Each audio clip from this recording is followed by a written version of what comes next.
एक बार की बात है, एक छोटी सी लड़की थी जिसका नाम लीला था।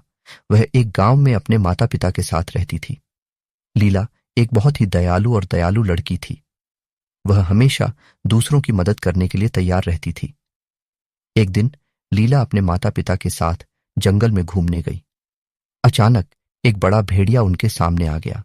भेड़िया भूखा था और उसने लीला को खाना चाहा। लीला की माँ और पिता बहुत डर गए। उन्होंने लीला को भेड़िए से बचाने के लिए अपनी जान जोखिम में डाल दी। उन्होंने भेड़िए से लड़ने की कोशिश की, लेकिन वह बहुत शक्तिशाली था। लीला ने यह सब देखा और वह बहुत दुखी हो गई।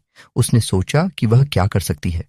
उसे पता था कि उसे अपनी माँ और पिता को बचाने के लिए कुछ करना होगा। लीला ने भेड़िए से बात करने का फैसला किया।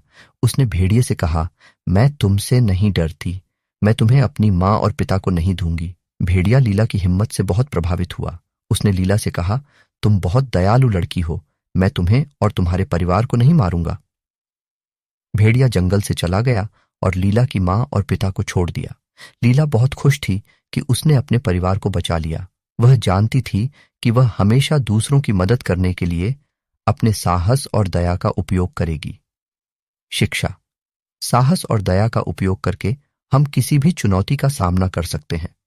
हमें दूसरों की मदद करने के लिए हमेशा तैयार रहना चाहिए, भले ही वे हमारे दुश्मन हों।